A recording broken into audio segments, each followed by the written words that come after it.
E aí o que é que os cavaleiros daquela época que levavam as caças pensaram? Exatamente o que vocês falaram. Eu Emprego. vou perder meu emprego? Sim, eles perderam o emprego. Só que surgiu o emprego dos Criaram mais. telefonistas, dos técnicos de manutenção do telégrafo, dos operários da fábrica de telégrafo. Então, uma função se extinguiu, e não é instantâneo, mas foi se extinguindo lentamente, e surgiram 3 ou 4 novas funções. Fala, Techcasters! Estamos aqui mais uma vez para uma Olá. entrevista fantástica. Eu e meu parceiro aqui, Léo San. Léo San Paralelo. Isso, eu sou Dani Alencar. Hoje a gente está aqui com um assunto super em alta, né? Tá Super em alta. polêmico. O pessoal sempre tem curiosidade, né, Dani? Pois é. E tem um pouquinho de medo também, né? Muito. Enfim, nosso convidado, Dani, ele é pesquisador, ele é professor em robótica e inteligência artificial. Quem é ele? Marcos Simões! Ó, gente, é Marco, viu? Porque quando junta com o Simões, é fica o parecendo Marcos, mas é Marco. muito obrigado por aceitar esse convite, né? Prazer é meu, a honra daqui falando para vocês, conversando aí sobre esse tema, que é além de ser meu trabalho, também é uma grande paixão aí da minha vida, então é muito bom estar aqui conversando. Pois é, a gente está aí numa alta, né? Falando de IA, de inteligência artificial, de fazer bonequinho com filho. Juntar o casal para fazer o como é você Avatar, criança, né? Não é nem o bonequinho, avatar, o avatar. O avatar, como é que você vai ser, que não sei, assinando nos termos aí sem ler, entendeu? Depois vai tem as dar problema. consequências, você Oh, preste atenção. O jurídico tá falando, viu, gente? Mas, enfim, sobre, né, já começando, né, tratando da inteligência artificial, tem como conceituar isso? Tipo, o que é inteligência artificial, né? Vamos começar do básico, do feijão com arroz. Nas minhas aulas introdutórias, lá na UNEB, na Universidade do Estado da Bahia, eu começo justamente falando sobre isso na primeira aula, e eu gasto 2 aulas só com isso, para responder essa pergunta. Então pronto, agora fiz a pergunta. Agora aceita que eu... Tem um lanchinho, cobertor, um negócio... É. Lanchinho. Obrigado, Red Burger, mais uma vez, viu? Pela Presenteando o nosso parceria. convidado aqui com um hambúrguer maravilhoso, que ele Obrigado. pode comer agora ou levar pra casa viu? já. É seu. Vamos Enfim, seguir. Tá aqui. acho que a pergunta já vai, né, prolongar aí umas 2 horas de podcast, mas enfim. Então, vamos abreviar para dar para falar mais coisa, né? Então, eu vou resumir. Uma das coisas que a gente busca é pegar o conceito da expressão inteligência artificial. Então, primeiro a gente conceitua o que é inteligência. E aí já começa a polêmica. O que é inteligência? O que é ser inteligente? Aí você pode buscar na filosofia, na psicologia, na medicina, os conceitos diversos que vão ter são os mais diversos possíveis. A gente começa a fazer provocações. Por exemplo, um cachorro é inteligente? Alguns dizem que sim, outros dizem que não. Verdade. Né? Um papagaio é inteligente? Uns dizem que sim, outros dizem que não. O que é ser inteligente? Aí o pessoal começa a capacidade de raciocinar. Ah, mas um cachorro raciocina? Se eu der uma conta lá simples de aritmética, ele faz? Não, então ele não raciocina, então ele não é inteligente. Ah, mas ele tem outros tipos de inteligência. Então começa a ter uma discussão altamente filosófica. E a gente diz, bom, então o que é inteligência artificial? É isso tudo que a gente não sabe direito o que é inteligência artificial, ou seja, é a tentativa de reproduzir esse conceito que não é muito claro para nós do que seja, de maneira artificial. De maneira artificial significa o quê? Ter artefatos, coisas criadas pelo homem e que tentem reproduzir um comportamento inteligente. Então, essa é a ideia. Certo? Artefatos pode ser desde um sisteminha na web, um programinha na web, um aplicativo mobile aí num celular, até um robô ou algum outro tipo de dispositivo, né? O Alexa que tem aí, né? Os comunicadores aí que controlam casas inteligentes, tudo isso aí são artefatos que têm algum nível de inteligência artificial. Né? Então, a questão é que, como a própria inteligência é um conceito muito variável, você vai ter algumas coisas com nível maior de inteligência artificial e outras com nível menor, porque você vai ter conceitos diferentes de inteligência. Né? Então, é mais ou menos essa a ideia, de maneira assim, bem resumida. Mas, como eu falei, como tem uma coisa que até filosoficamente é muito polêmico, dá pano para manga, dá para ficar conversando horas a fio, só sobre o conceito. E me diga, quando porque muita gente fala que o cérebro humano é a máquina... Muita gente fala não, é fato, né? É a máquina perfeita. Então, quando se vai estudar para reproduzir, para fazer uma inteligência artificial, se estuda o cérebro humano como base. É uma das escolas de inteligência artificial, porque não só na inteligência artificial, mas se a gente remontar a outros inventos da ciência, o homem sempre procura imitar inicialmente a natureza. Então, por exemplo, quando o homem, lá na antiguidade, tem até muitos mitos da época lá da Grécia e tal, que o pessoal tentava descobrir coisas para fazer voar, os homens tentavam fazer asas e vestiam asas e se pulavam de despenhadeiros, muitos morriam tentando fazer isso, porque eles tentavam imitar o quê? Os pássaros, batendo asas. certo? E no final, quando o homem realmente conseguiu fazer um artefato de voar, o nosso avião aí, né, com o nosso glorioso Santos Dumont, ele não bate asas. Sim. Né? Então, percebeu-se que nem sempre você vai conseguir atingir os mesmos objetivos pelos mesmos caminhos que a natureza vai. Então, um dos caminhos é tentar imitar o cérebro humano. Sim. Só que qual é o grande problema disso? Como é que funciona o cérebro humano? Ninguém sabe. Sabe? Os melhores neurologistas estão correndo atrás para descobrir. É verdade. Né? Junto com os psicólogos, psiquiatras, todas as pessoas que estudam o cérebro humano de alguma forma, mas não tem a resposta ainda. Então, como é que eu vou imitar algo que eu não sei como é que funciona? Então, claro que existe muita coisa... A inteligência artificial, algumas pessoas tentam colocá-la como se fosse uma disciplina dentro da computação ou da engenharia, mas ela não é. A inteligência artificial é uma área multidisciplinar. Ela conversa fortemente nos dois lados, ida e vinda, com a psicologia, com a sociologia, com a filosofia, com a matemática, com a computação, com a engenharia, com todas as áreas. Então, a ideia é tentar encontrar um comportamento que pareça, para quem está observando, para nós humanos, como inteligente. Se a gente vê aquele artefato tendo um comportamento que nos parece inteligente, aquilo é inteligência artificial, certo? Então, a ideia é mais ou menos essa. Então, nem sempre vai ser imitando o cérebro humano. Vai ser usando alguns conceitos do cérebro humano, algumas inspirações, mas seguindo, às vezes, outros caminhos, baseados, por exemplo, na lógica, baseado lá em Aristóteles, lá nos silogismos, a ideia de lógica e tal. Então, a gente vai misturando um pouco de várias disciplinas para poder chegar nos efeitos que a inteligência artificial tem hoje. Maravilha. Entendi, Marco. E sobre, né, mudando um pouquinho de assunto, eu cheguei no início e falei, o pessoal fica aí assinando o termo, fazendo o avatar, dando seus dados, aí, informações e tal, dessas brincadeiras, né, que a gente faz na internet, ou até outros, né, que envolvem a inteligência artificial. E sempre fica essa brincadeira, não faz isso, que isso é perigoso, está cedendo, não está cedendo, enfim, estou tendo acesso a informações suas. Isso é real?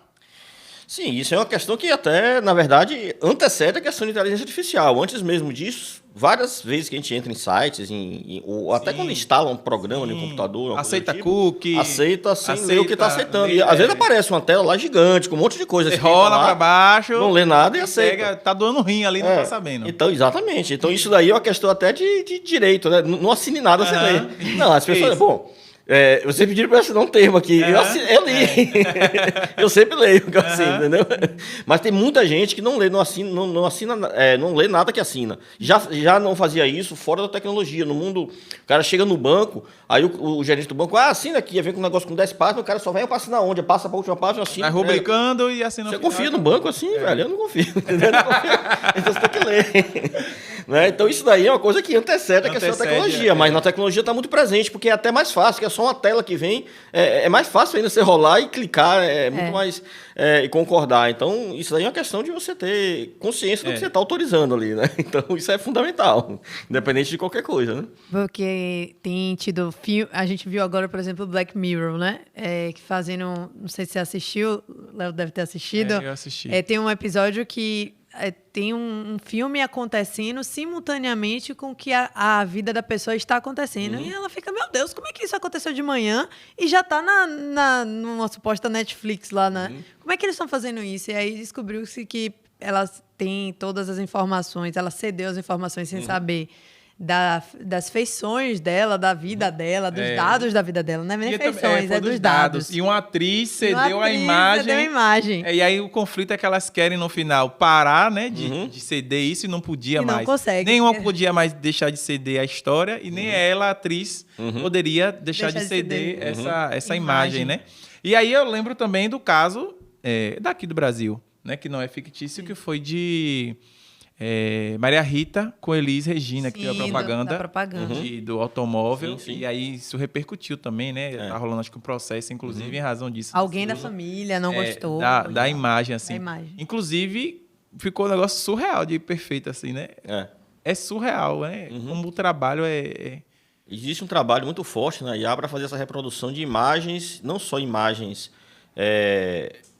televisivas, de telas, mas até imagens em 3D, né? Que aí entra toda a parte da holografia. Então você consegue ver hoje, inclusive, também a confecção de corpos robóticos muito parecidos com seres humanos. Sim, já vi umas coisas assustadoras, inclusive. Isso é uma linha muito forte no Japão. Os orientais pesquisam muito essa área. No Ocidente, o pessoal geralmente faz mais robô com cara de robô, como a gente diz. Mas lá no Ocidente, eles gostam dessa coisa de fazer robô que se parece com gente. Lá no Oriente, né? Lá no Japão, eles têm isso muito forte. Eu vi, inclusive, que Biden estava meio que tentando barrar recursos de investimentos para lá por conta disso, né?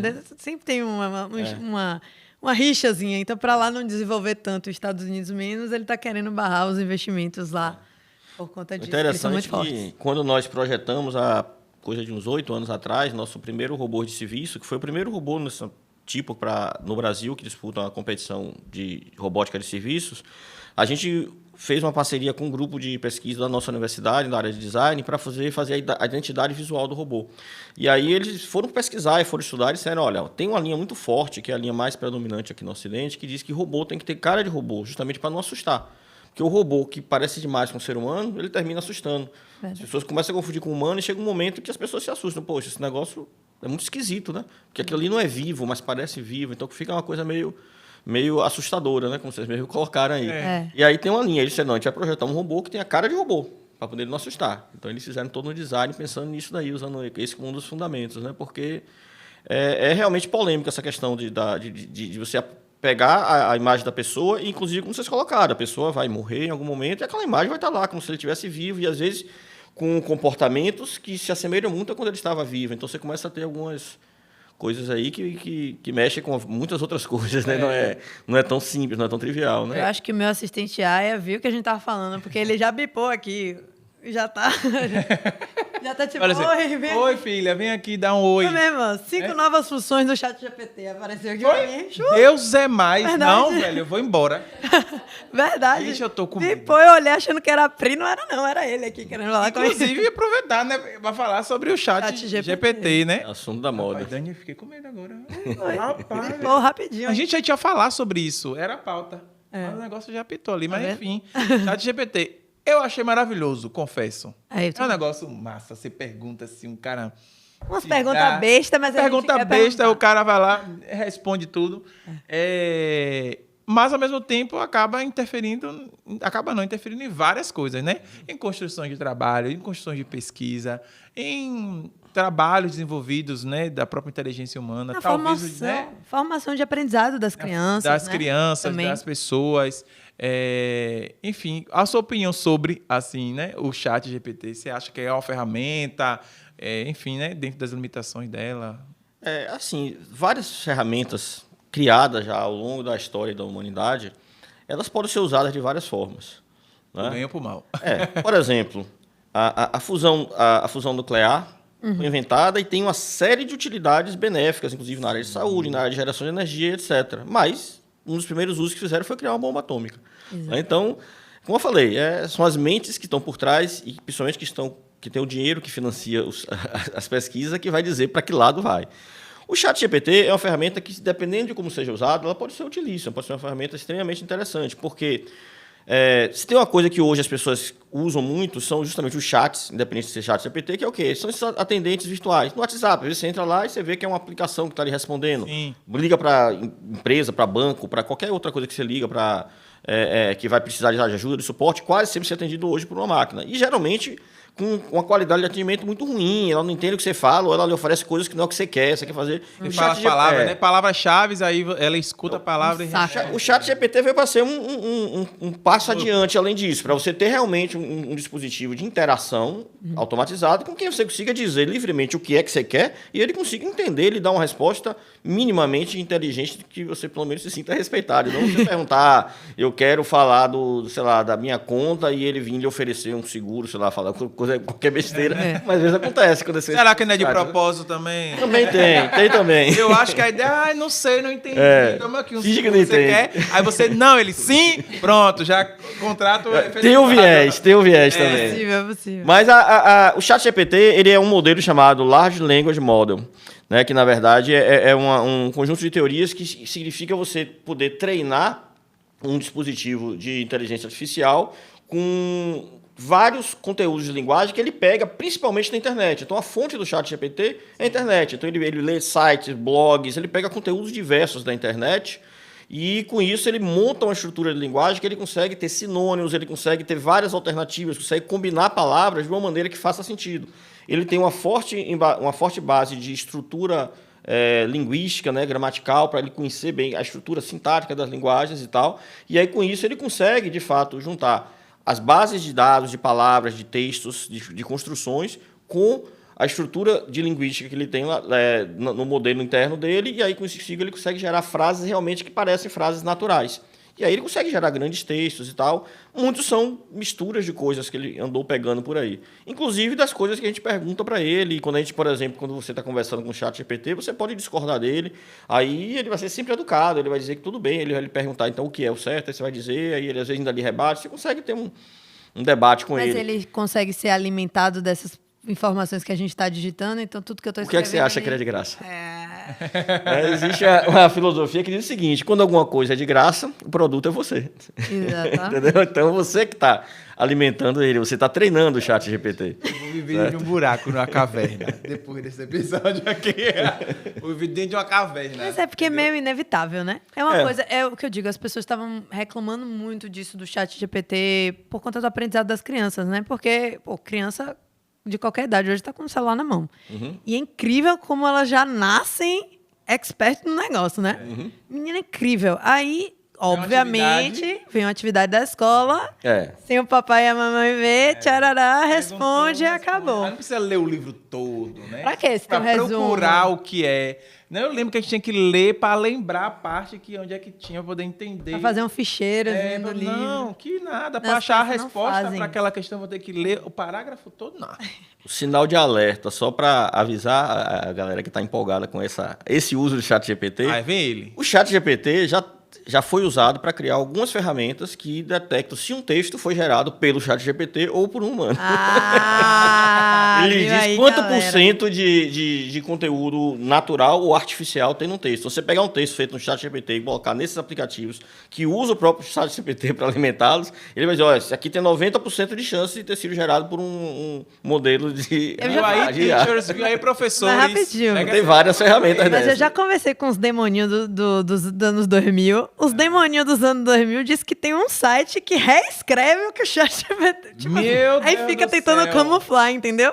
Vai botando... É uma briga de gato e rato, né? Ai, meu Deus, é muito engraçado. Agora, dá mais trabalho fazer isso do que fazer o trabalho, né? Faz o trabalho, gente, pelo amor de Deus.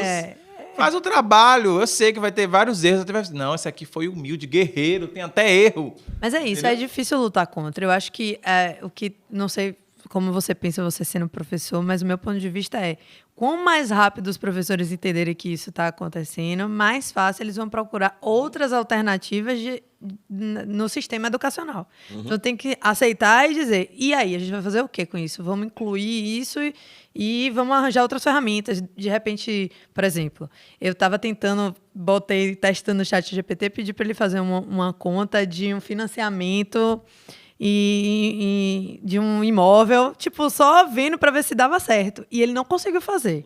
Eu tentei remodelar a pergunta algumas vezes e deu errado. E aí eu fiquei pensando assim, se o professor de repente dificulta mais a pergunta, pode ser que... Mas é por enquanto também, né? Ele vai melhorando. Dani, rapaz, querendo acabar mesmo com a vida do aluno. Claro, eu tenho alguns exemplos. De pesquisar mais. Eu tenho alguns exemplos que quando eu comecei também, logo que saiu a interface gratuita, eu comecei a testar também até para conhecer até onde ele podia ir. E realmente não é difícil você fazer com que ele dê respostas erradas. É muito ele erra realmente. Eu tava uma pessoa que ia fazer uma pesquisa sobre um tema novo lá, que ela ia começar a fazer um projeto de pesquisa para aplicar para o mestrado, e aí ela disse, deixa eu ajudar, vamos botar no ChatGPT para ver o que ele diz. Aí ele sugeriu, eu disse, olha, sugira artigos que falem sobre esse assunto. Eu pedi que ele sugerisse textos que existem para a pessoa pegar os textos e ler. Aí ele sugeriu lá os artigos com os nomes dos autores e tal. Eu digo, beleza, então vamos buscar esses textos nas bases científicas. Os 3 artigos que ele citou, que ele sugeriu, os 3 textos que ele disse que era para buscar, não existem. Ele inventou nomes de textos e autores que são autores das áreas realmente correlatas, agora com palavras que da minha cabeça. Aí quando eu pegava aquele título, aquele texto, não existia aquele texto com aquele nome, mas aquelas palavras tinham a ver com o tema, então apareceram vários textos que tinham a ver. E terminou sendo a última pessoa que ela pegou vários textos e foi lá. Mas se ela fosse dizer que aqueles textos existiam, uma pessoa que fosse avaliá-lo ia dizer, não, esse artigo que você citou aqui não existe. Inventou. Entendeu? Você inventou um artigo que não existe. Tem Entendeu? que pelo menos ir ler para ver se é verdade. Você Porque tem que pelo menos corrigir o chat GPT, isso é Exatamente. verdade. Só para fazer isso, você já vai estar aprendendo. Se você já tiver a capacidade de descobrir se ele está certo ou errado, você já aprendeu. Aí Exatamente. o objetivo foi cumprido. O Dani falou sobre aceitar, né, que é uma realidade e tal. Eu me recordei que isso é uma notícia recente, né, que acho que foi no Rio que proibiu o celular em sala. Eu acho que foi isso, né? Enfim, eu lembrei dessa notícia, né, desse processo de realmente como é que vai ser, né, a educação relacionada a isso, se o caminho é realmente continuar com pensamentos retrógrados de proibição de celular, de proibição disso, daquilo, ou se realmente é caminhar. Eu realmente não estou aqui jogando, né, porque eu realmente não sei. Não sei se é o certo, o que é errado, eu não sei. Eu também eu não trabalho com educação, né, então... É um tema polêmico, com certeza. Eu vou dizer a minha opinião. Eu acho que não adianta a gente brigar contra a tecnologia. Acho que a gente tem que entender a tecnologia, dominar a tecnologia e conviver com ela. Exato. Né? Então, eu acho que a educação moderna ela tem que caminhar muito mais no sentido de desenvolvimento de habilidades do que de conteúdo. Ela não pode ser conteudista, porque, diferente da época que eu estudei, conteúdo hoje é muito acessível. Exato. Hoje o conteúdo, mesmo com ou sem chat GPT, mesmo sem chat GPT, no Google você acha muita coisa, está tudo lá. Verdade. Então você não precisa mais de um professor que fique transferindo conteúdo, certo? Você precisa de um professor que lhe gere desafios, que motive a desenvolver habilidades.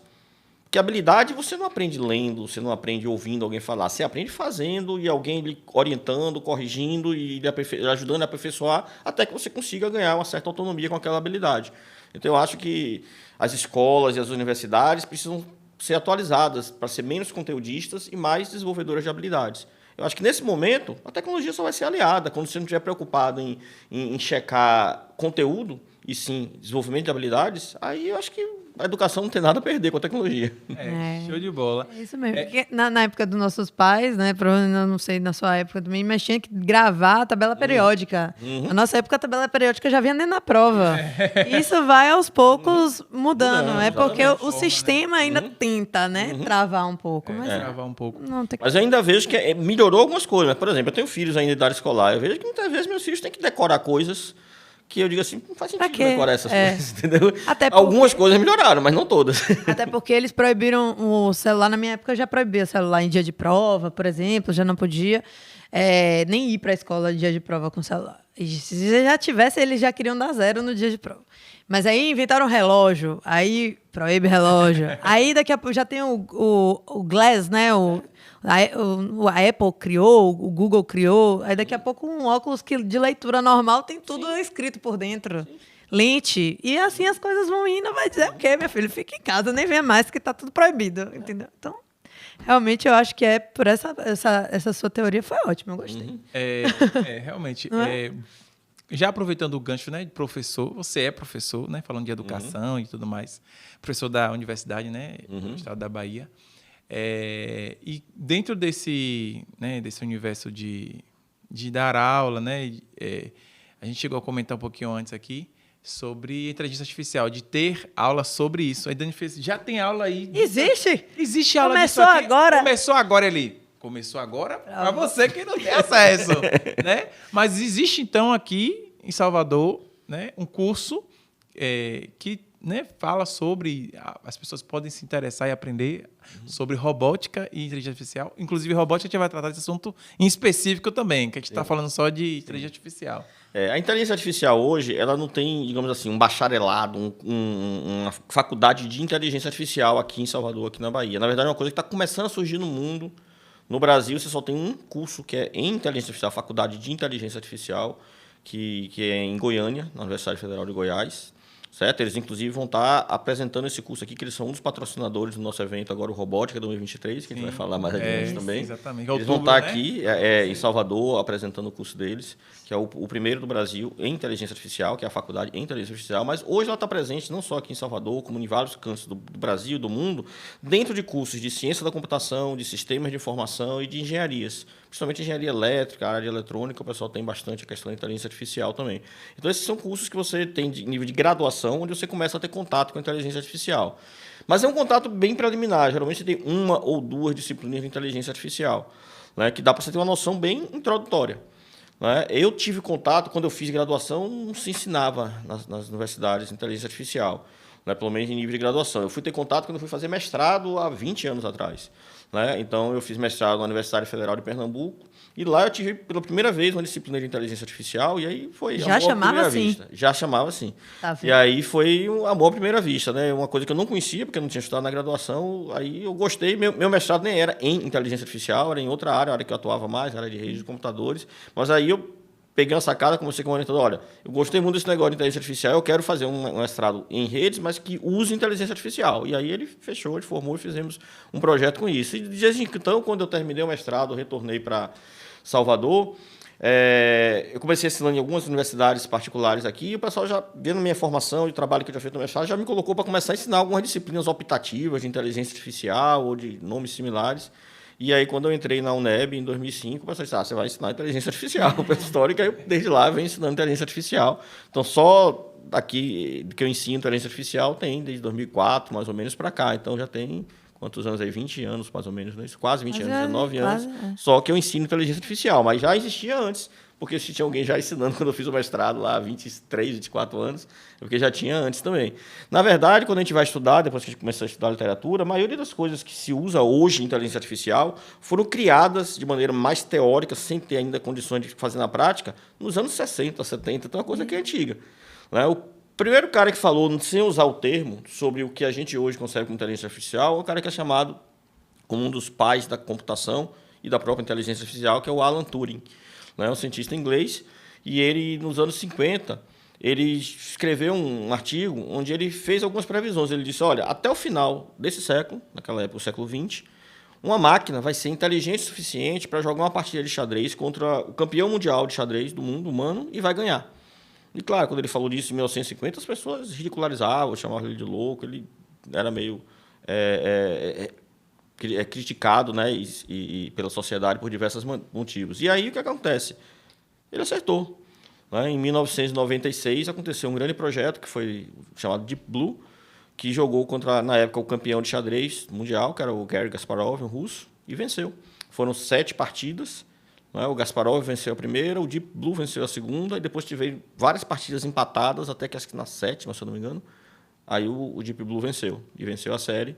O Kasparov desistiu, disse que não ia mais continuar. E isso aí foi um grande feito, né? Porque foi a primeira vez que uma das grandes previsões da IA se concretizou. Só que, ao contrário de 1950, quando o Turing previu, quando isso estava se aproximando, chegando perto, lá pelos inícios dos anos 90, a comunidade científica já sabia que isso ia acontecer, porque o que a IA se desenvolveu nessa sua infância, né, que foi essa segunda metade do século XX, já mostrava, no início dos anos 90, realmente, xadrez não vai ser uma dificuldade, não. Já está muito perto. Logo, logo, vai ter realmente uma IA que ganha de qualquer jogador humano de xadrez. Isso é muito engraçado, né? Porque assim como as previsões acontecem, os filmes acabam estimulando as pessoas a fazerem com que aquilo aconteça. Então, na verdade, às vezes não tem nem...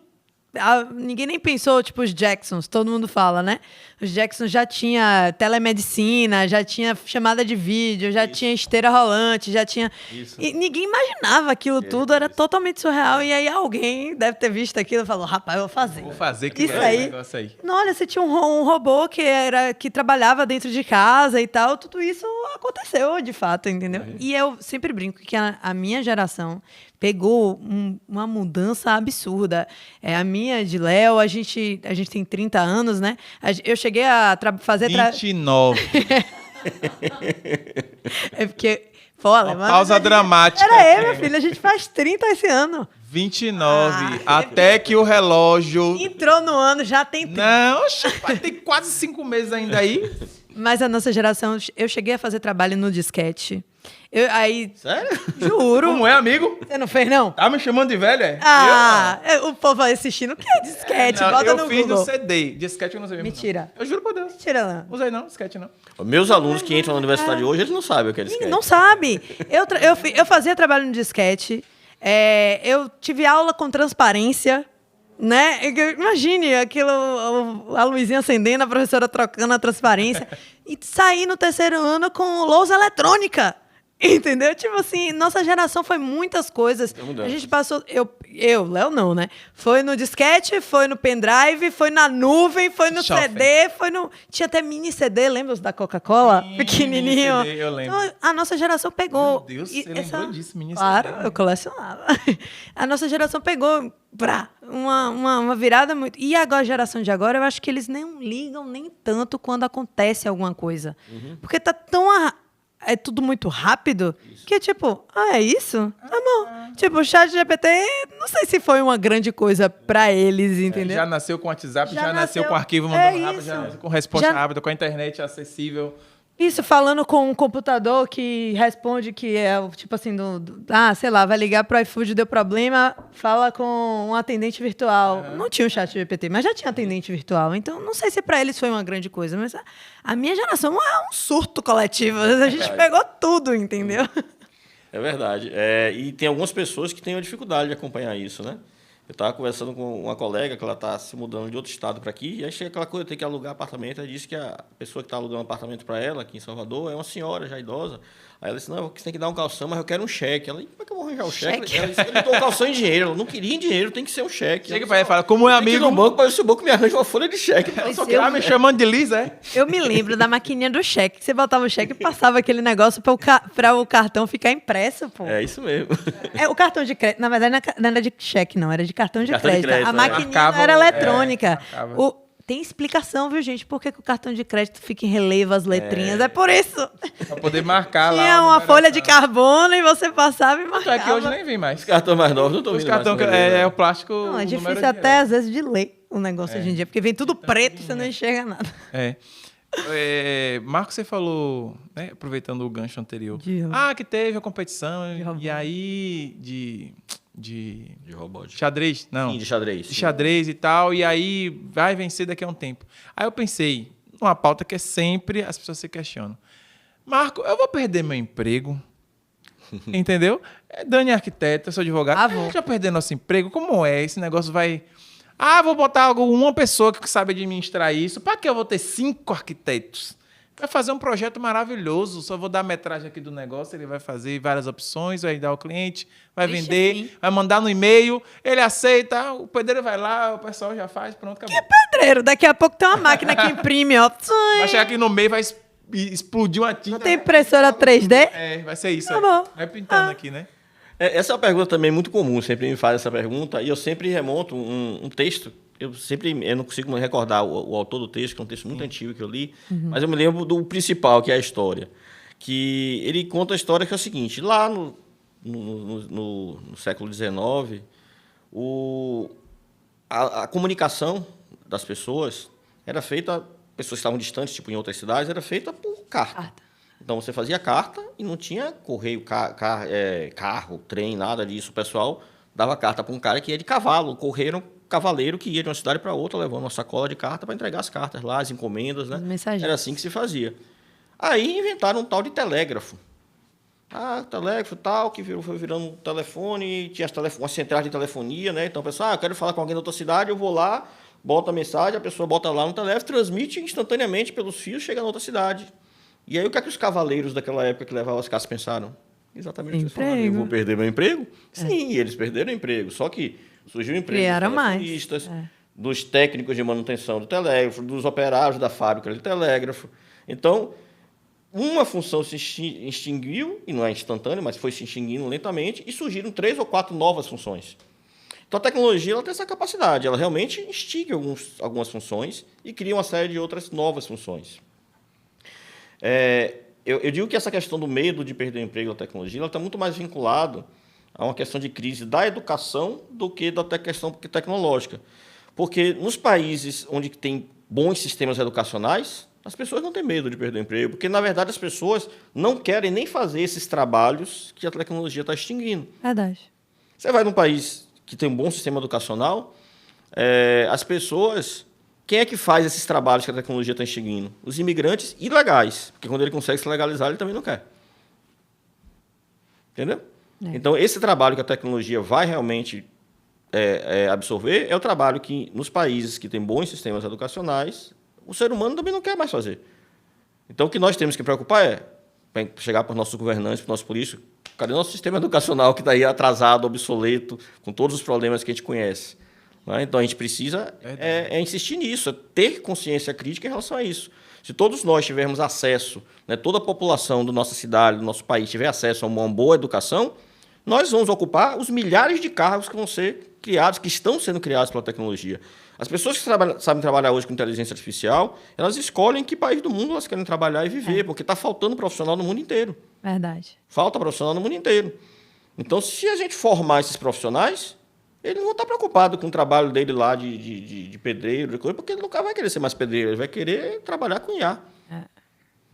Uma pessoa me falou do setor educacional também, eu não me lembro quem foi, mas eu lembro dessa conversa, que a graduação voltada para TI estava ficando vazia.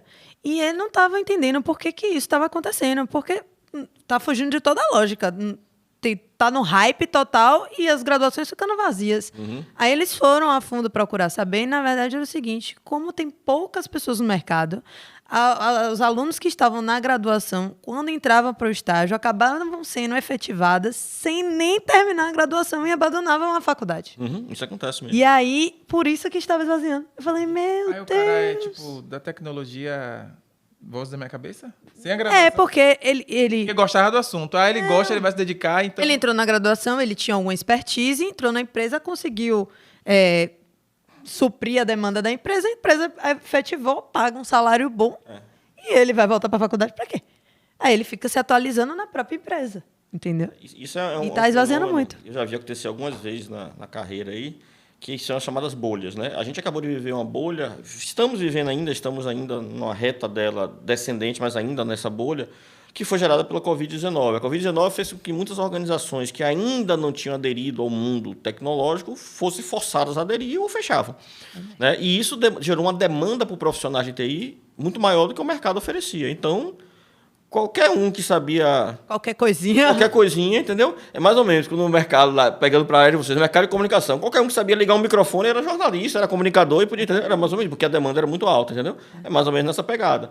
E aí, qualquer pessoa que aprendia qualquer coisa, o pessoal estava contratando e pagando bem. Então, isso ainda está acontecendo, mas começou a cair um pouco, porque aquela ênfase lá que a Covid gerou já está diminuindo, e a tendência é que o mercado volte ao normal. Voltando ao normal, a demanda, ainda vai existir uma demanda alta por alguns anos, mas não tão alta. E aí, claro, que as ofertas de salários vão se reequilibrando. Não que vai pagar mal, mas...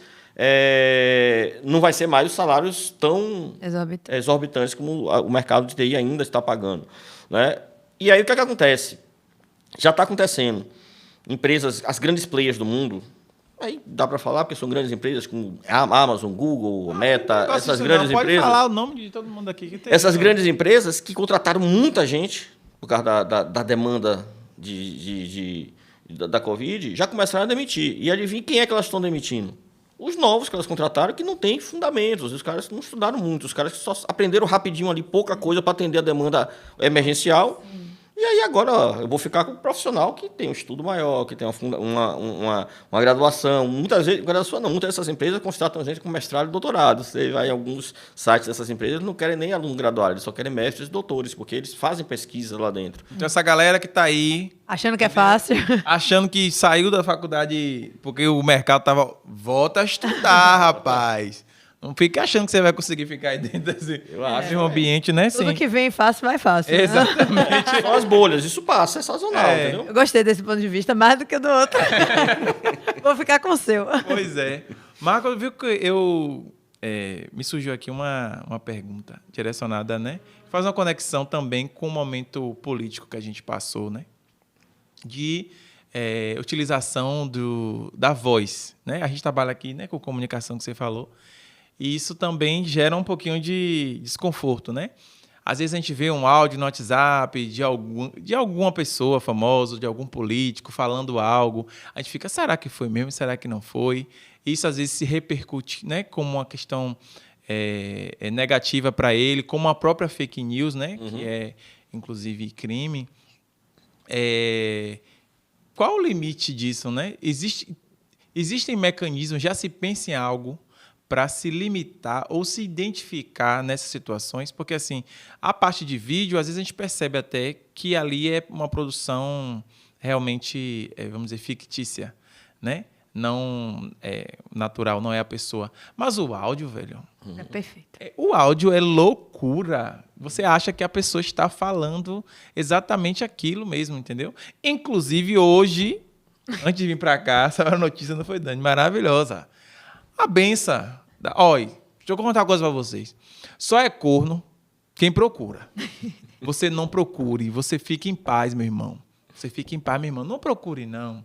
A benção da mulher pegou a inteligência artificial, reproduziu a voz do namorado, certo? Utilizou a inteligência artificial e ligou para o amigo do cara e, através de uma conversa, fingindo que era o namorado, descobriu que estava sendo traída.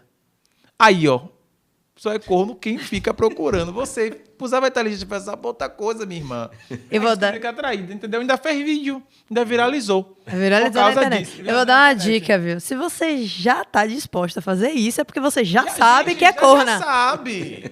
Você quer o quê? O atestado, a graduação, o certificado? Ou viralizar no TikTok, deve ser. Alguma coisa Eu acho que o objetivo era esse. Eu acho que o real Acho que objetivo o era objetivo esse. verdade. Mas, enfim, essa preocupação, a minha preocupação no sentido assim, tem algum mecanismo, uma forma de se limitar a isso, de se identificar a isso? Já está se pensando em algo do tipo, porque realmente é assustador, né? E aí vai ter gente que não vai ter essa inteligência e tem muita gente que não tem essa inteligência emocional de pesquisar, de perguntar, de verificar. E aí vira o escassel, né? Ah, os zumbis estão invadindo Salvador, aí todo mundo corre pro mar, morre afogado. É a Até miséria, as pessoas né? mais velhas, né? Aí tinha aquele famoso trote de ligar e dizer: eu tô com sua filha aqui, sofreu um acidente. Aí a pessoa pode As usar, pessoas ó, mais velhas já caíam. Minha mãe vai dizer, não, teu filho, não tenho dinheiro, não. Pode ficar aí, tá um trabalho, custa caríssimo esse menino. Mande ele lá do que cá. Mas, enfim, essa questão da limitação, existe essa preocupação? É um pouco naquela pegada do que eu falei, né? O uso que você faz da IA. A IA ela pode ser usada para falsear as imagens, os vídeos. Sim. Por que é que a gente consegue perceber melhor a imagem do que o vídeo quando é falso? Porque nós temos o hábito de treinar mais a nossa visão do que a nossa audição. Certo? Por exemplo, você raramente busca tentar reconhecer coisas só pela audição. Ou seja, raramente você fecha os olhos e fica tentando trabalhar só sua audição. Já um músico que tem um ouvido diferenciado, ele talvez percebesse mais facilmente isso daí, né? Aquele que tem o famoso o ouvido absoluto, exatamente. Está faltando a palavra. Essa pessoa aí vai pegar um áudio desse e vai reconhecer. Não é fulano, não. Ele vai reconhecer, porque ele tem a audição dele mais treinada, mais com uma capacidade maior. Agora, vindo para nossa realidade com a IA pode ajudar nisso, porque a IA, do mesmo jeito que ela, igual como o ChatGPT, ela consegue falsear, mas se você quiser usar ela para identificar se aquilo é verdadeiro ou falso, ela identifica também, certo?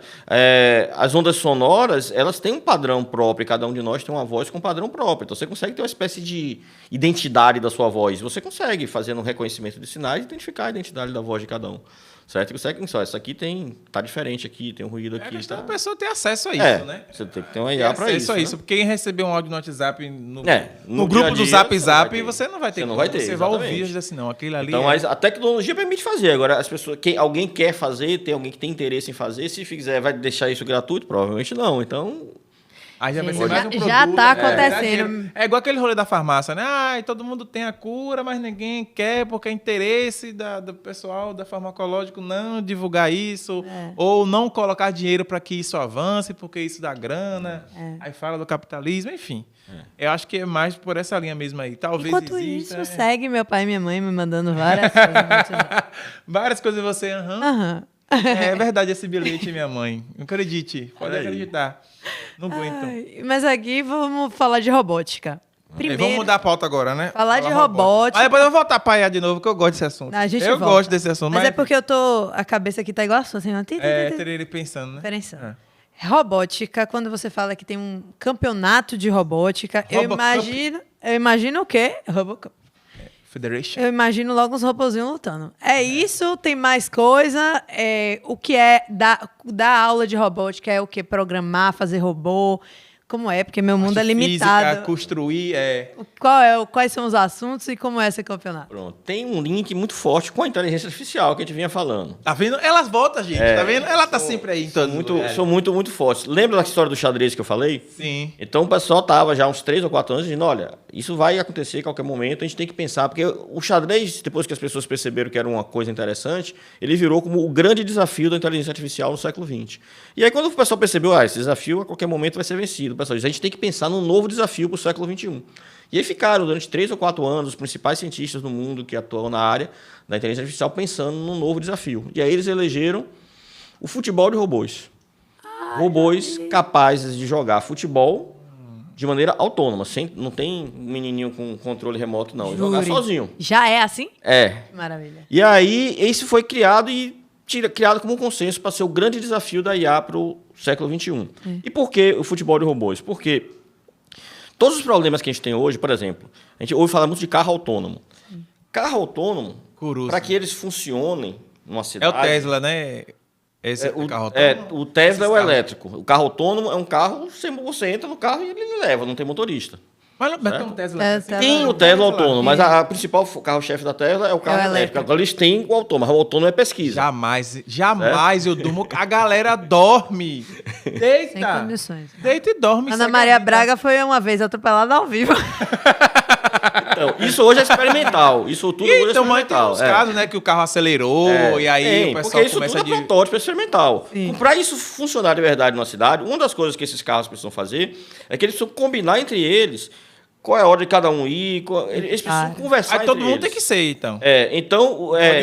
Você ainda tem um grande problema que você falou aí, que é a transição, quando for híbrido. Isso daí é o maior problema. Porque aí, meu filho, o emergente, coitado, se a gente pudesse dormir num dia, destruir todos os carros, seria muito mais fácil. Aí o emergente, coitado, comprou o Corsinha dele agora, aí vem todo mundo de terra, vai amassar o bicho, quebrou, pronto, acabou, não tem mais. Mas vamos pular essa fase de transição e chegar já nos carros autônomos. Para eles funcionarem, eles vão ter que funcionar como um time. Sim. Então, o futebol de robôs, ele representa todos esses problemas que não podem ser resolvidos por um artefato apenas, mas por um time de artefatos que precisam cooperar entre eles e que, em alguns momentos, alguns deles vão ter objetivos conflitantes. Por exemplo, quando chega num cruzamento ao mesmo tempo 2 carros, é um conflito. Sim. Então, eles vão ter que negociar de quem é a vez de passar e tal, eles vão ter que fazer isso daí.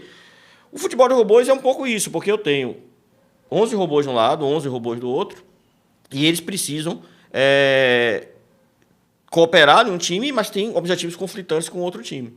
Né? Então, essa coisa que é a inteligência artificial coletiva, que eu preciso para vários problemas reais, como o caso dos carros. Por exemplo, a gente tem um problema recorrente no mundo inteiro de incêndios florestais. Se a gente tivesse um time de drones autônomos, que atue como um time e com algumas habilidades diferenciadas, eles poderiam fiscalizar e combater mais rápido esses incêndios, que acontece aqui nos Estados Unidos, no mundo todo.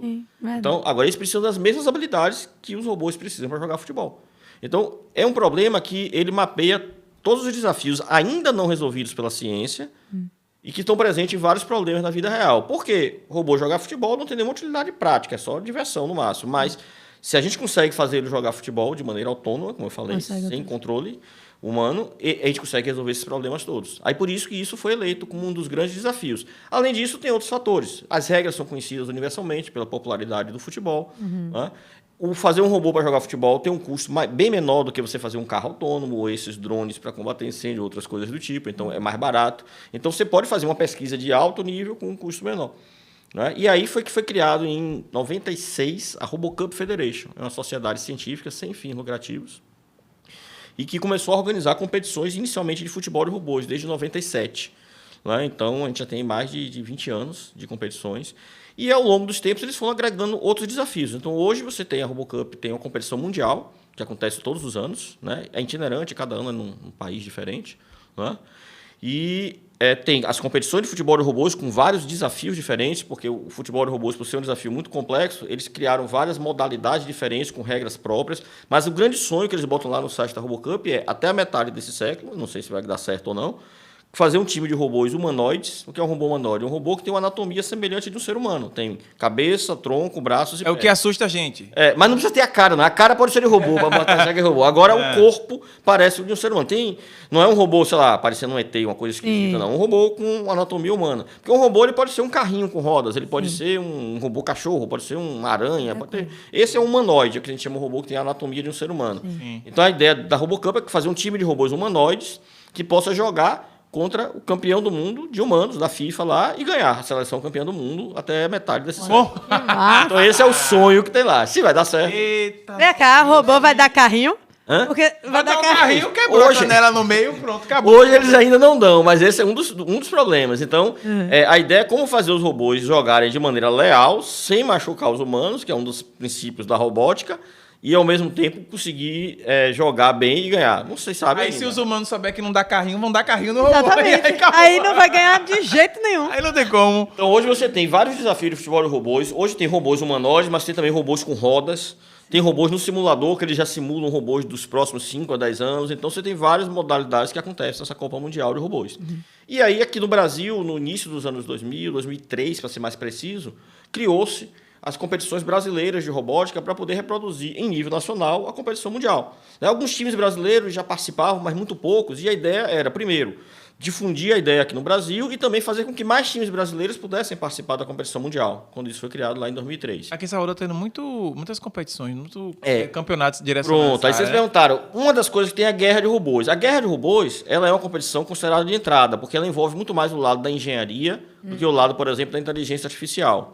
Essas competições da RoboCup, a RoboCup, por exemplo, não tem guerra de robôs. Eles têm outros desafios ali no futebol, mas não tem guerra de robôs. Por quê? Porque a RoboCup diz, olha, no meu caso, eu quero trabalhar com desafios que os robôs precisem da inteligência artificial para vencer. A guerra de robôs, você pode até usar, se quiser, a inteligência artificial, mas não é mandatório. Você consegue... Tipo assim, quase sempre, o robô mais forte ganha. O cara que tem o melhor motor, melhores atuadores vai ganhar, entendeu? Então é muito mais engenharia do que IA, certo? Enquanto que a RoboCup, o foco dela principal é a inteligência artificial. Então, por isso que ele trabalha... Só para dar uns exemplos, que desafios, além do futebol de robôs, tem lá. Tem o robô de serviços, que é a ideia da casa lá do Gerson. É um robô que está numa casa, a competição acontece numa casa, e ele faz coisas como servir as pessoas, como cozinhar, como fazer coisa dentro de casa. Eu queria ver esse negócio. Isso é uma competição que acontece. Aqui no Brasil vai ter a competição brasileira. Aí Dani vai fazer na casa com o robô lá no meio, limpando a cozinha do nada. Aí todo mundo vai querer lá ser robô. Pois é, esse é bom. Ó, faz a conexão aí. Gostei. Então, aí tem essa. Aqui no Brasil a gente criou, não tem nem no Mundial ainda, a gente está tentando propor que entre no Mundial, a competição de drones autônomos, que são drones também sem piloto, atuando com diversas tarefas, né? Temos competições de robôs de resgate de vítimas, que são robôs que vão auxiliar a equipe de resgate numa situação de desastre. Pode ser um incêndio, um desmoronamento, alguma coisa do tipo. E muitos bombeiros acabam se morrendo, às vezes, Então você tem diversas provas que a RoboCup foi agregando. Já tem robôs industriais para apoiar na parte de indústria, de logística. Uma coisa que teoricamente é para diversão tem um propósito magnífico científico, né? E realmente é uma crescente assim... Aqui em Salvador não é vamos dizer assim, um berço, né, do país. Quando se fala de tecnologia, não se chega primeiro aqui essas questões, né? A gente já sabe. São Paulo, Rio, as competições, os acessos, os fóruns normalmente acontecem lá. Mas aqui tem uma crescente muito grande. Assim. Inclusive, a gente queria trazer o Gabão aqui, que é o diretor, né, de inovações da prefeitura. Inclusive, poderia até fazer uma roda aqui, todo mundo junto, para falar sobre o assunto. Mas existe uma crescente aqui em Salvador, assim, graças a Deus, né? E a quem estimula isso, né? Dentro aqui, porque eu acho, enfim, interessantíssimo mesmo, assim, você saber sobre. É uma área, assim, maravilhosa e promissora, né? Muito promissora. E inclusive, vai ter um campeonato. Isso. Né? Que agora em outubro, que eu cheguei até a falar, né? É de 7 a 12. 7 a 12 de outubro. De outubro vai ter o campeonato. Eu sou o coordenador geral dessa competição. O evento todo a gente chama de Robótica 2023, né? Mas ele envolve vários eventos. Ele envolve a competição brasileira de robótica, que tem desafios para estudantes de graduação, de mestrado, doutorado, pesquisadores já, doutores, e tem também para pessoal da educação básica, que é a divisão de base, a gente chama de RoboCup Júnior, né? Que são algumas versões que a gente simplifica algumas partes em relação ao desafio, dos desafios principais das categorias major, que a gente chama, para a galera da educação básica, ensino fundamental e médio. Tem uma das modalidades que a gente faz em forma de Olimpíada, seguindo o modelo de Olimpíadas científicas que tem nas escolas, com a modalidade prática. A gente escolheu uma das categorias da RoboCup Júnior, que é o Rescue Line, o resgate seguidor de linhas, né, que a gente faz uma modalidade em todos os estados, através... Hoje a sociedade científica que foi criada formalmente em 2019 é o grupo de pessoas que começou a fazer isso em 2003, que em 2019 esse grupo cresceu muito e resolveu fundar uma sociedade científica que se chama RoboCup Brasil. Então, a Associação Científica Sem Fins Lucrativos que organiza essas competições. E aí a RoboCup Brasil criou essa ideia da Olimpíada, que ele faz em cada estado uma etapa estadual. Em alguns estados maiores tem etapas regionais, estaduais. E aí os campeões de cada estado participam desse evento aqui em outubro, que é a final da OBR, da Olimpíada Brasileira de Robótica, que é uma das modalidades da RoboCup Júnior. Então, isso aí é tudo voltado para a educação básica, ensino fundamental e ensino médio. Certo? Então, é bem legal, porque tem uma continuidade. O pessoal já começa desde da infância. Aí, toma gosto e leva para frente. E aí tem a Mostra Nacional de Robótica, que é uma espécie de feira, são estandes, e as pessoas também de vários níveis, desde da infância, adolescência até o nível universitário, pode mandar qualquer protótipo que não precisa seguir aquelas regras da competição. Então, o cara fez uma coisa lá, às vezes tem muitos trabalhos que o pessoal pega da cidade dele. Então, a gente tem vários trabalhos de pessoas que vêm do sertão e criou algumas soluções ali de automação, de robótica para resolver questões de irrigação e coisa do tipo. Aí vem e apresenta o trabalho nessa mostra, e os melhores trabalhos são avaliados e eles ganham bolsas de pesquisa para poder dar continuidade àquilo, tentar transformar aquilo num produto, uma coisa... Então, é para fomentar, não só o cara diz, eu não consigo participar da competição porque eu preciso de um robô mais caro, que eu não tenho acesso, mas eu consigo fazer um protótipo aqui, eu quero mostrar a minha ideia. Então, tem essa mostra que acontece em paralelo também, né? Além dos simpósios científicos que acontecem com apresentação de trabalhos, palestrantes internacionais. Então, tem toda uma programação extensa que vai acontecer durante o Robótica. A gente, para trazer o Robótica para cá, a gente vinha tentando, desde 2018, que a gente vinha fazendo a candidatura, né? E conseguimos, em 2020, aprovar, né, a vinda do Robótica para aqui. A gente precisou montar parcerias, inclusive, com a Prefeitura de Salvador. Né? O Luiz Gabão foi um grande parceiro nosso nesse processo para defender a candidatura e conseguir trazer o evento aqui para o Centro de Convenções de Salvador, né, que vai ser de 7 a 12 de outubro. É aberto ao público, então é um evento sem fins lucrativos também. Então, o objetivo desse evento é que as pessoas daqui da cidade tenham acesso a ver o que as melhores escolas e universidades do Brasil estão fazendo. Algumas dessas categorias também elas fazem parte de uma competição que é a competição latino-americana de robótica. Então, vocês vão ver também algumas equipes de México, de Colômbia, de alguns países latino-americanos nessas categorias, que são categorias de 3E e que tem também essa parte latino-americana. Certo? E algumas equipes também de outros países, de fora até da América, participam remotamente de algumas categorias, como as categorias de simulação, onde a gente tem equipes da Alemanha, dos Estados Unidos, da China, de vários lugares participando. E já tem tipo uma Copa Mundial? Tem a Copa Mundial, é a RoboCup, como a gente falou, que começou lá em 96. Tem todos os anos, acabou de acontecer agora em Bordeaux, na França. Né? Minha equipe participou, foi uma das representantes brasileiras. Nossa. Como eu falei, lá no começo o Brasil quase tinha pouquíssimos representantes. Mas esse ano o Brasil teve a terceira maior delegação, ficando atrás somente da Alemanha e do Japão. Né? Então foi um ano bem marcante para o Brasil.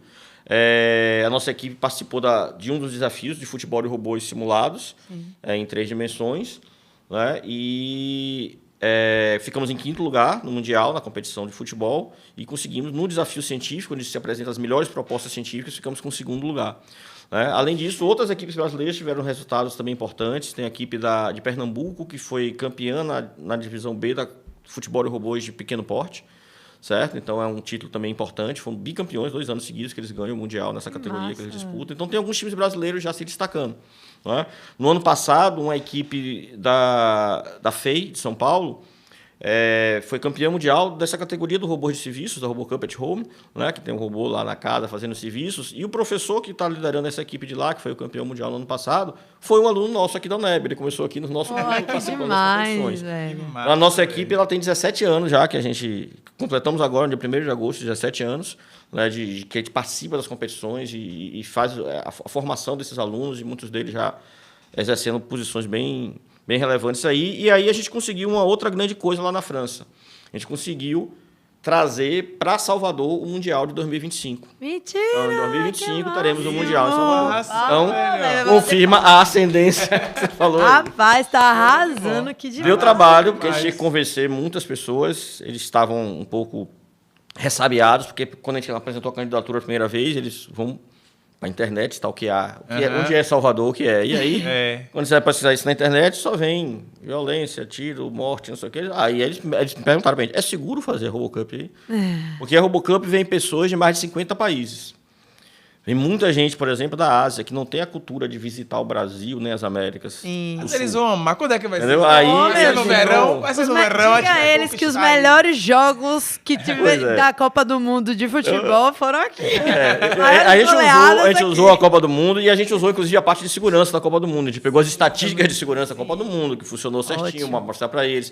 E falamos do carnaval. Olha, o carnaval é muito mais difícil de garantir a segurança, e pegamos aqui a quantidade de pessoas e as ocorrências de e o pessoal de fora, inclusive, falando do carnaval, fica surpreso como é que a gente... Como dá certo. Isso. Como é que dá certo isso? E aí levamos essas estatísticas, esses dados, essas coisas, mostramos imagens, e aí eles se convenceram que é seguro vir para Salvador. Mas, olha só, gente. Falou de incentivo e tal, de empresas e... Enfim, devem ter algumas empresas interessadas e que incentivam e tal, mas eu pensei em outro viés, que esse aí o pessoal provavelmente já deve ter suas relações. Mas eu, uma pessoa, Dani, uma pessoa física, quisesse assim incentivar de alguma forma, como é que consegue incentivar alguém que está ouvindo, que falou, pô, queria de alguma forma ajudar a trabalhar com pessoas que estão iniciando, né? De alguma forma fornecer algum tipo de material. A gente sabe que não é barato, né? Tem algum meio, um canal, alguma forma de alguém querer auxiliar? Você pode, as equipes que já participam, você conhecendo as equipes, você pode estar auxiliando diretamente as equipes. Por exemplo, uma dificuldade que as equipes têm, principalmente para participar do Mundial, é patrocínio. Precisa de dinheiro para viajar, é caro viajar. Por exemplo, viajar para a França é complicado, é caro. Né? Tem uns países que são menos caros. Ano passado foi em Bangkok. Bangkok não é tão caro quanto a França. Quer dizer, a passagem aérea mas o resto, os custos lá são bem menores do que na França. Então, você consegue... ajudar patrocinando diretamente as equipes. Eu acho que é uma coisa muito boa. Por exemplo, uma pessoa, seja um empresário, até um pequeno empresário, uma pessoa física, quer ajudar a equipe da cidade, procura a equipe da sua cidade. Aqui em Salvador, no nível universitário, nós somos a única universidade hoje que participa. Nós temos o pessoal na educação básica. Aqui na Bahia a gente tem a educação básica muito forte. Tem o pessoal do IFBA que participa, que é muito forte. O pessoal do SESI, que é muito forte. Né? Então tem uma galera muito boa. Tem o pessoal de Vitória da Conquista, lá do Colégio Sacramentinas, que é muito forte. Então, o IFA, inclusive, também no interior, no Jequié, lá de Conquista, também é muito forte. Então, eita, povo de Jequié. O pessoal é forte. E tem daqui de Salvador, no nível universitário, só tem a gente. Aqui no Recôncavo, em Cruz das Almas, tem um time recente que entrou, que o pessoal da UFRB começou a participar também. A gente ajudou eles a começarem, a montarem lá e motivamos eles a entrarem, eles estão entrando. Esse ano vai estrear um time novo daqui de Salvador, que a gente também motivou e meio que apadrinhou, que é do IF Baiano aqui, o pessoal que vai entrar no futebol de robôs. Então a gente vai sempre estimulando novos times, né? E quem quer ajudar, muitas vezes, esses times quase sempre fazem vaquinhas para ir para a competição, essas vaquinhas virtuais, divulgam. Então seguir a galera nas redes sociais, quando a galera pedir ajuda, às vezes o cara, não tem muito dinheiro, mas o cara tá fazendo uma vaquinha, vou dar o quanto eu puder. Qualquer dinheiro ajuda. Então isso daí é uma forma. Então você vai seguindo o pessoal nas redes sociais, né, no Instagram, no canal de YouTube, que você vê as coisas que a galera está fazendo e tal. Aí você já vai ajudando a monetizar as coisas e vai dando um retorno para os times, né?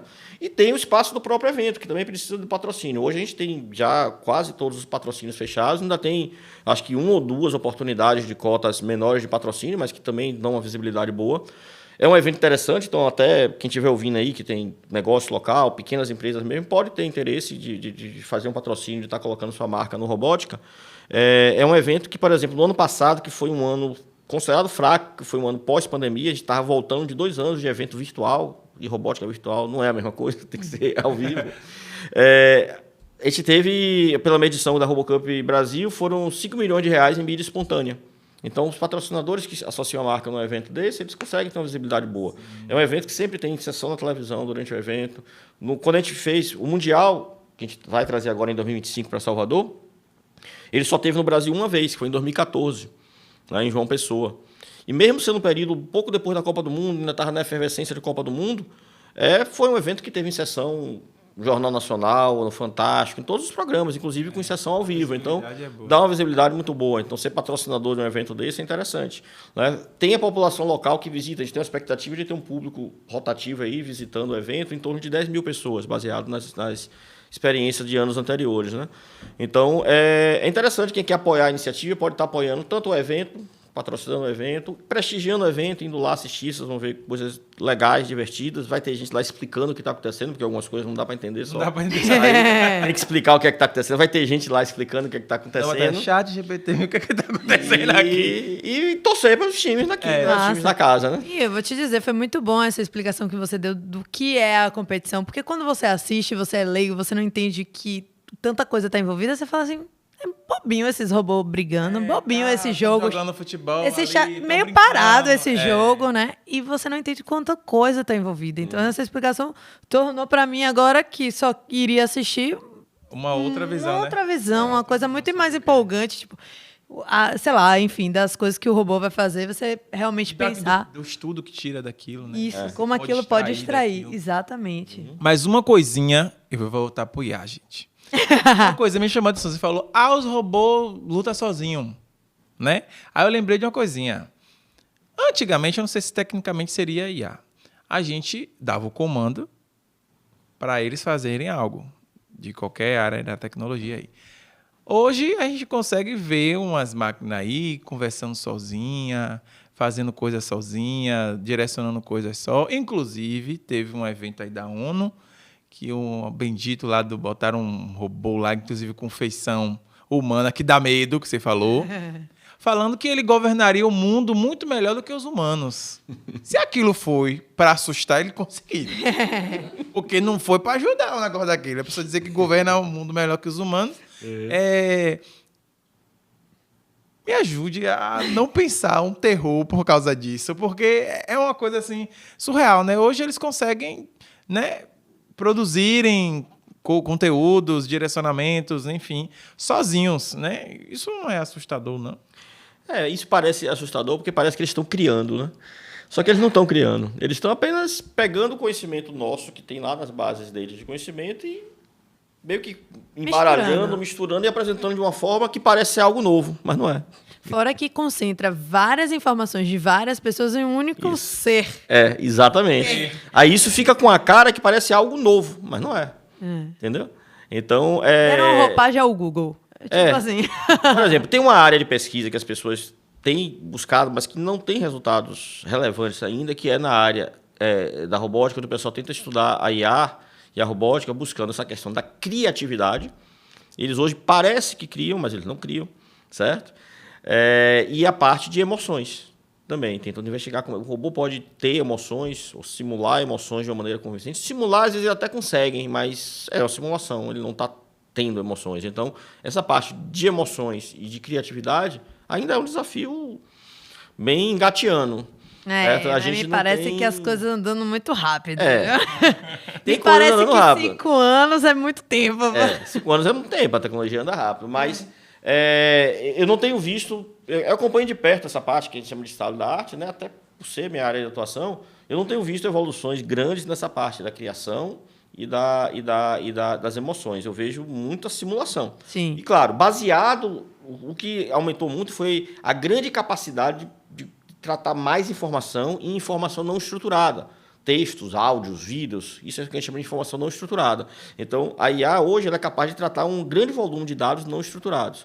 Né? O que é o dado estruturado, que seria o contrário? É aqueles dados que estão lá nos bancos, no banco de dados, lá do banco e tal, organizadinho em tabelinhas, bem bonitinhos lá. Isso é dado estruturado, que é o que os sistemas clássicos de computação sempre manipularam bem. Mas quando era para lidar com voz, com vídeo, com imagens, com textos em linguagem natural, a computação nunca se deu bem com essas coisas, porque essas coisas são desestruturadas. E aí a IA veio para conseguir lidar com isso, e agora em grande volume, graças também ao poder computacional. Então, a gente tem uma área que é a computação de alto desempenho, que tem hoje supercomputadores, computadores Sim. com alta capacidade, que conseguem dar suporte às IAs para elas trabalharem esses dados não estruturados. Então, isso faz com que eles tenham essa sensação de criação.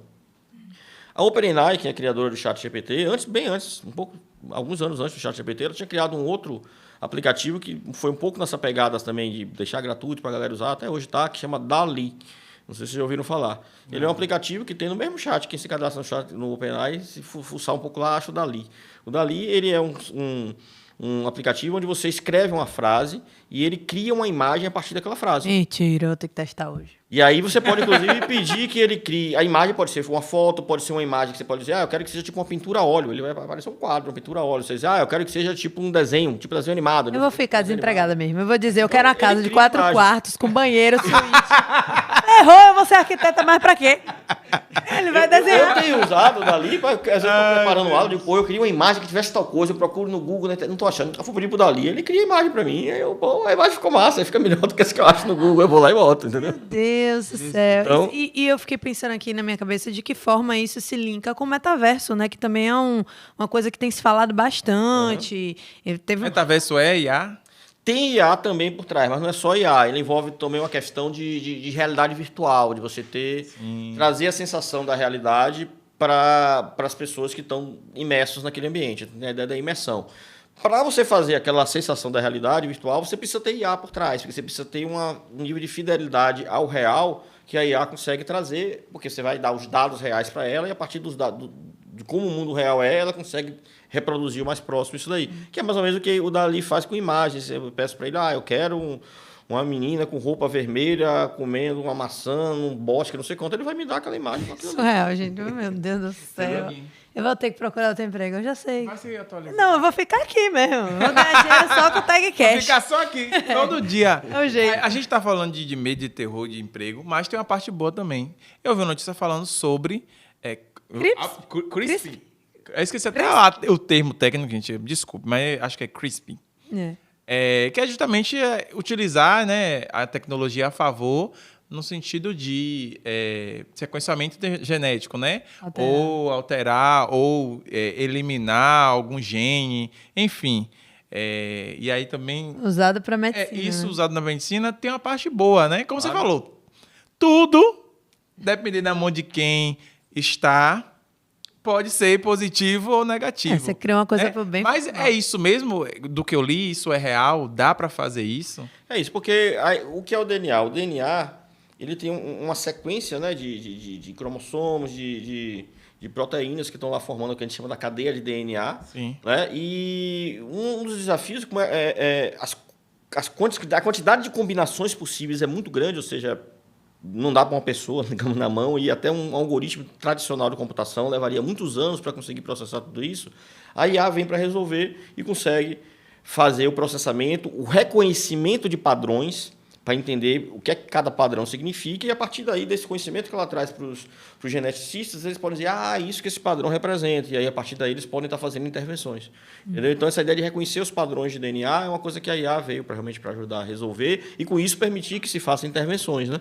Então, a IA tem muito essa pegada. Tudo que os algoritmos convencionais da computação não conseguem resolver, a IA encontra uma solução por aproximação. E isso é importante, porque, por ser uma solução por aproximação, quase sempre as soluções da IA são por aproximação, significa que ela não é perfeita, ou seja, a IA erra. Tanto que uma das coisas que a gente mede quando a gente está criando um sistema de IA é qual é a taxa de acerto dele, e nunca é 100%. Sim. Certo? Então, significa que a IA erra. Certo? Agora, ela geralmente dá uma taxa muito alta, ela dá 90 e tantos por cento de aceitação. Aí você diz assim, é boa? Depende. Se essa taxa de aceitação for para... ele reconhecer aqui meu rosto na hora de um aplicativo, aí 1% das vezes ele não reconheceu, aí eu vou ter que fazer de novo, tá ok. Mas se isso for na hora dele, sei lá, fazer um movimento de um braço cirúrgico, está fazendo uma cirurgia em mim, eu não quero correr o risco do 1%. Então depende do que ele está fazendo. Para algumas coisas, o risco do 1% ou do 0,00 alguma coisa por cento pode ser aceitável, para outras não. Eu vi, inclusive, que teve um tetraplégico que teve um chip implantado com IA e recuperou os movimentos. Você falou dos braços aí, na hora me veio a reportagem. Isso também é... Como é? É um chip mesmo, você sabe dizer? Isso é uma pesquisa que é feita para que você possa... Porque assim, o nosso cérebro, ele emite ondas eletromagnéticas. Quando a gente pensa, a gente está o tempo todo gerando ondas eletromagnéticas. Então, a IA foi utilizada para detectar os padrões de ondas eletromagnéticas que nós emitimos quando pensamos. Nós até já fizemos um trabalho desse no nosso laboratório. Esse tem um projeto lá na cadeira de rodas inteligente, e a gente teve um aluno de doutorado que o trabalho dele foi identificar os padrões de pensamento quando uma pessoa emite comandos para a cadeira. Por exemplo, a pessoa está sentada na cadeira e quer controlar a cadeira só pelo pensamento. Então, se a pessoa pensa em ir para frente, aí ele tem um padrão de ondas. Quando ela pensa em parar, outro padrão de ondas. E ele fez um trabalho que detecta esse padrão de ondas só com o pensamento. Então, a pessoa pensa e ele sabe o que é que a pessoa está pensando. E a cadeira já... Aí, com isso, você manda o comando Já anda, é? Então, pensa, a cadeira anda. Então, isso foi a tese de doutorado que foi feita lá no nosso laboratório.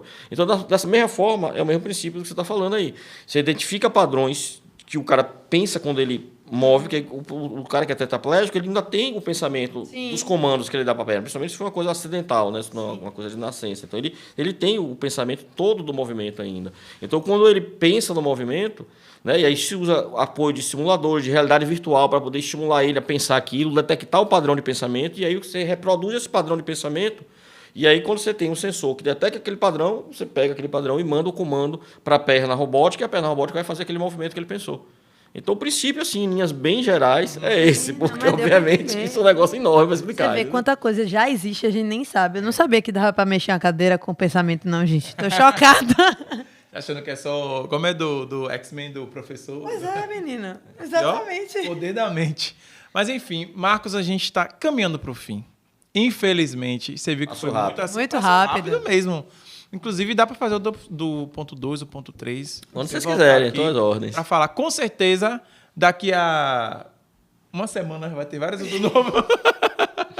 Porque passa muito rápido, né? Enfim. Tecnologia. Mas queria renovar nosso agradecimento por você ter aceitado, né, participar daqui com a gente. O papo foi muito interessante mesmo, assim. A gente aprendeu várias coisas aqui, já despertou mais um interesse. Toda vez que alguém vem aqui, a gente fica desperto o interesse, que a gente vai lá fuçar depois as coisas e tal. Enfim, muito obrigado por aceitar o convite. Nesse finalzinho aqui, a gente cede o espaço, né, para você chamar o povo para você aí, para a robótica, né, dar suas redes sociais, as redes sociais que você trabalha, para o pessoal te acompanhar o campeonato e tudo mais. Beleza, então eu quero convidar todo mundo, vocês todos que estão aqui comigo no estúdio, também toda a audiência aqui do TagCast, para visitar o evento Robótica 2023. É um evento que é de 7 a 12 de outubro. Ele vai ser aberto ao público a partir do dia 8, porque o primeiro dia o pessoal está montando o robô, não tem nada para vocês verem lá, então é fechado. Mas no dia 8 em diante ele é aberto ao público e tem vários desafios interessantes. Vocês vão ver as melhores universidades e escolas de ensino básico, de educação básica do Brasil e da Bahia também participando, né, competindo em diversos desafios de robôs autônomos. Lá não tem controle remoto, lá todos os robôs são autônomos, eles usam inteligência artificial para resolver diversos desafios. Futebol de robôs, serviços domésticos, drones autônomos.